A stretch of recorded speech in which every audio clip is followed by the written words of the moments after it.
Hello. Okay.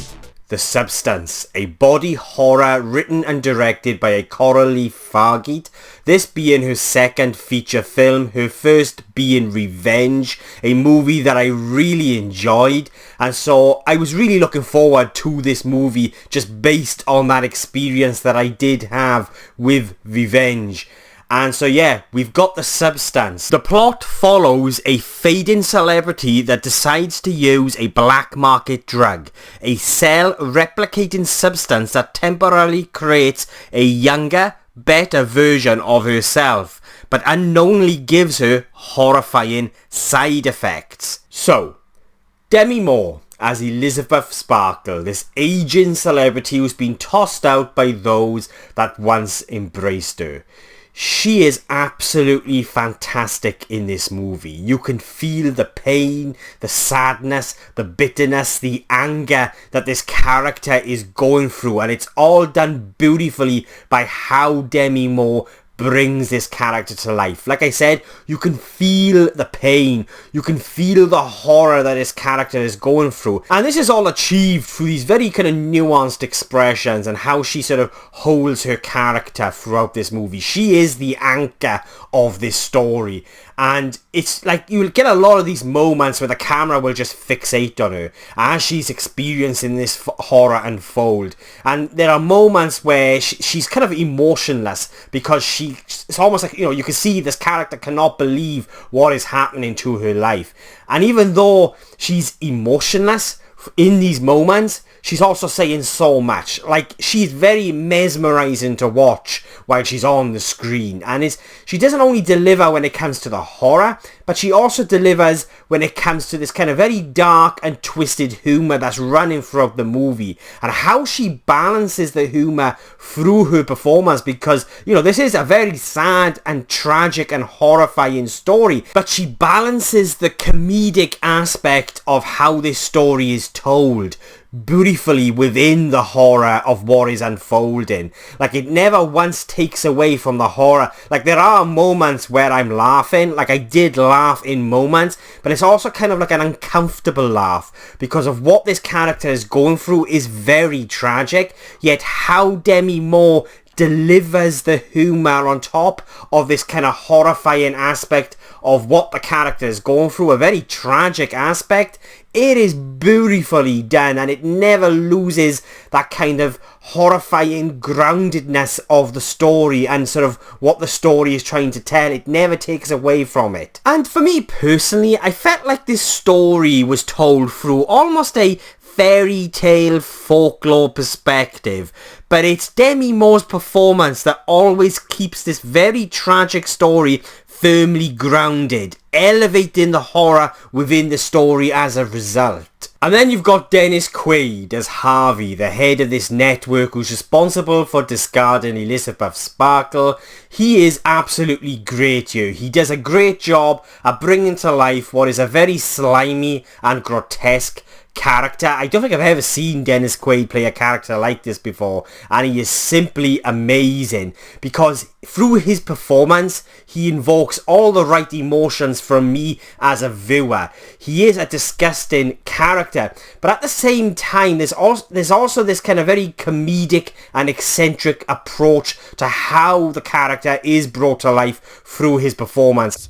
Should always smile. And I couldn't help but just be captivated by him whenever he's on the screen. Like, he's not on the screen for an awful lot throughout this movie. He sort of just pops up. But when he does, he also sort of, whenever his presence is there within the frame, he kind of made me feel very sort of uneasy to a degree, or kind of a little bit uncomfortable. And that sort of is testament to how good Dennis Quaid was in this movie. You know, it's a very beautiful performance, but also a very grotesque performance, and it's a very effective performance due to what it is he's achieving and sort of conveying through this kind of very comedic and eccentric approach to the character. It's never too over the top, it's never too silly, and it also, at the same time, even though it's got that approach, it's still put me on edge. It still made me feel uneasy and uncomfortable when he's there on the screen. The movie is about 2 hours and 20 minutes, and I didn't feel a minute of it. And a lot of that's just down to how the narrative, how this story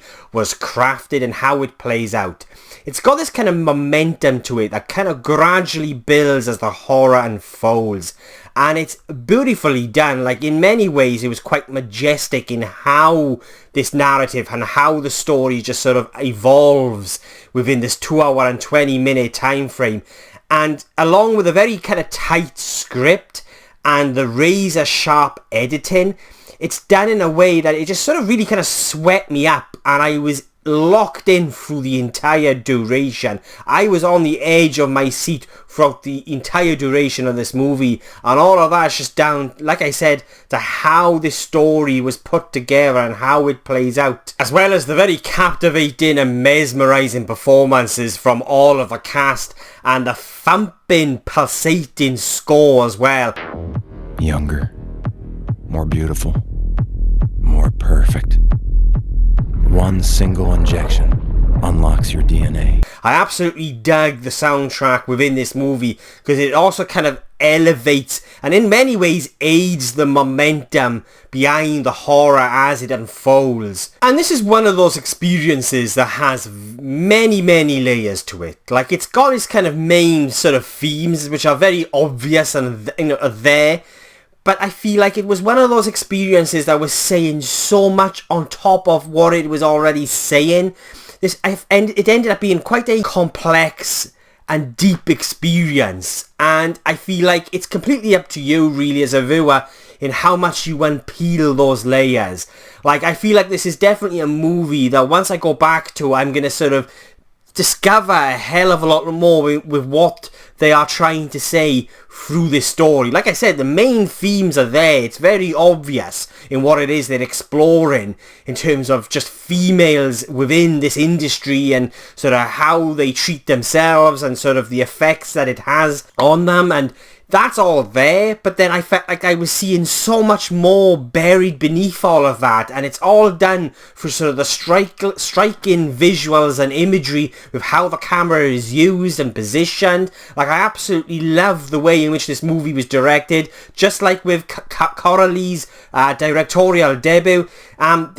She's definitely got this kind of very distinct style to how she likes to film a lot of these moments with these characters. And I absolutely dig it. Like, she's obviously got a thing for chase scenes down very long and usually long corridors, but I just loved how it kind of played in to the horror of the story. And I would just love how she would sort of fixate the camera on certain objects and sort of characters' expressions and certain moments.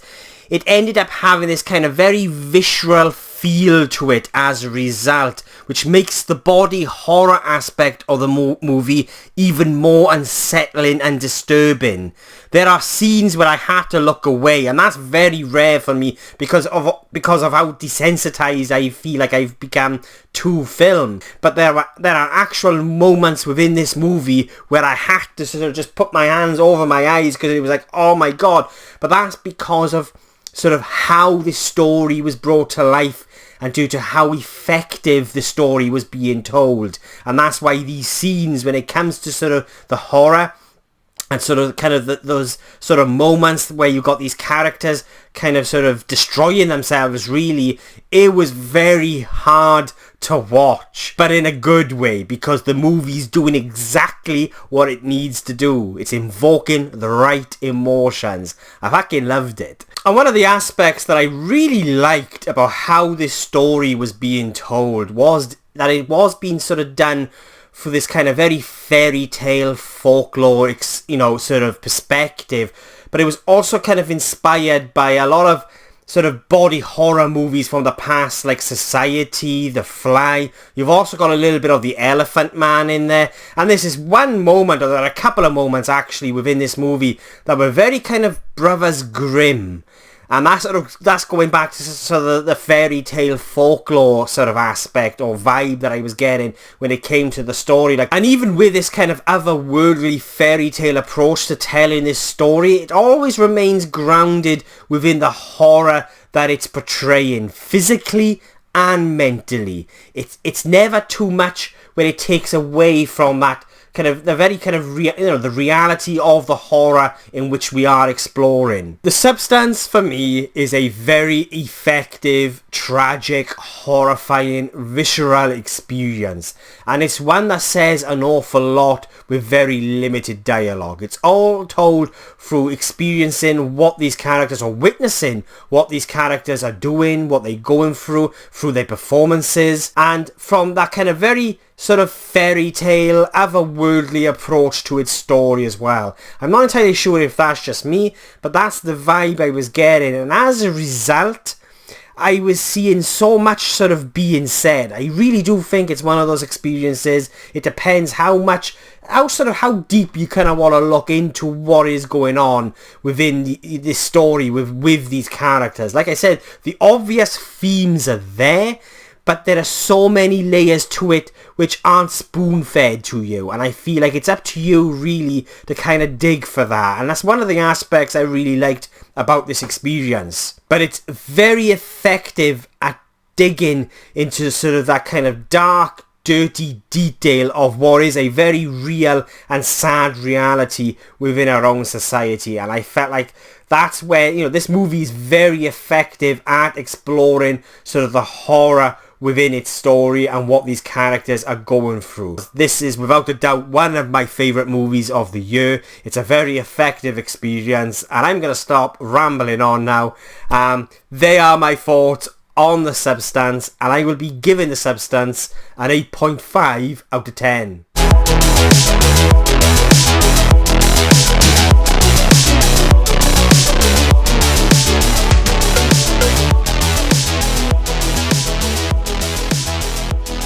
So yeah, they are my thoughts on The Substance. It doesn't release here in the UK until 20th of September. I was just lucky enough to catch it last night at a Scream Unseen at my local Odeon, and I was pleasantly surprised when we found out that it was The Substance that we were going to watch early, because it is a movie that I've been really looking forward to, and it is one of the most effective horror movies this year, and it's without a doubt one of my favourites. So I do highly recommend it when it's finally released here in the UK or wherever you are around the world. So yeah, if you've made it this far into the video, thank you so much. I really do appreciate it. And if you want to watch future movie reviews from just some random Welsh geek rambling on, then please hit the subscribe button. It will mean an awful lot to me.